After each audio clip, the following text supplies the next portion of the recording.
Hello everyone, my name is Ryan Cam and welcome back to Stephen King Month. All throughout the month of September, I've been covering movies based on the work of everyone's favorite Maine lobster, Stephen King. I've already covered all three flavors of It, as well as Misery and The Shawshank Redemption. The playlist link will be in the eye in the right-hand corner if you'd like to check that out. But for right now, let's check into Hotel Room 1408. This movie was directed by Mikael Hofstrom, and it stars John Cusack as Mike Enslin, a writer who is known for his books which debunk the paranormal.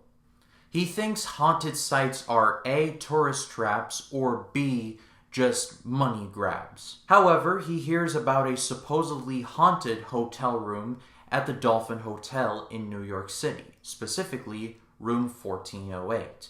And so, not believing in ghosts, he goes and checks himself in, despite every urging from the hotel manager, played by Samuel L. Jackson. And the rest of the movie is just Enslin facing his own personal demons, and it was riveting to watch. I honestly thought I had seen 1408 before, but when I started watching it, I'm like, I certainly don't remember this.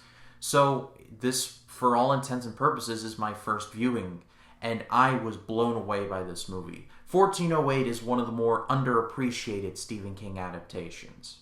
Firstly, the acting is great across the board. You got John Cusack, who is on screen for 95% of this movie, and he carries this entire thing on his back.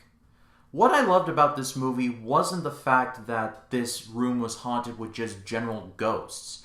It was haunted with Enslin's own personal demons. So you find out who this person is by the things that he's scared of. Like we later learn, spoiler alert, but this movie is over 10 years old. If you've seen it by now, you've seen it. But basically, his father hates him and thinks he's a bad writer. He's separated from his wife, and he has a daughter that died of cancer. And the power of this room basically strips away all of his fears and condenses it into one place.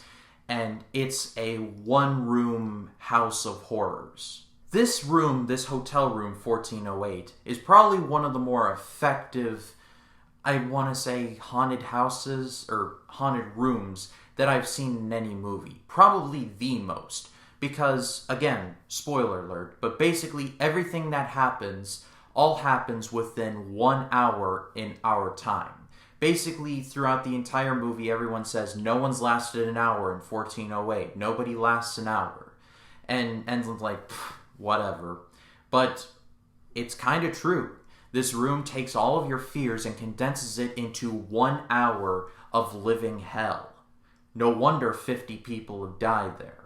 And when I saw that only an hour had passed in that hotel room and that he was looking forward to like 11 more, I would have been like, I'm out. I'll take the easy way out. I'm not taking this. But Enslin grew a spine and he's like, I'm going to take this. I've seen fan theories online that in 1408, Samuel Jackson's character is the devil. But I highly disagree because there's a scene when Enslin eventually gets out of the hotel room and survives, where he sits there with a glass of whiskey in his hand and he shakes it and he's like, well done, Mr. Enslin. Like he was happy that the room was gone. Call me crazy, but I'm not entirely sure that the devil would want his creation to get destroyed. Again, just armchair quarterbacking here. But with Stephen King movies, ambivalence is running wild, so I'm not faulting those theories, I'm just saying I just don't believe in them. However, I am giving 1408 an amazing grade. This movie was just filled to the brim with palpable tension, with some of the more effective scares that I've seen in a while, and with great acting from John Cusack and Samuel L. Jackson. I honestly hope more movies like 1408 are made. These contained, taut thrillers that really are just self-contained and just are really human stories. But that's all for me, guys. Thank you so much for watching. Stephen King Month will roll on with my review for Secret Window. My name is Ryan Cam. I'll see you in the next one.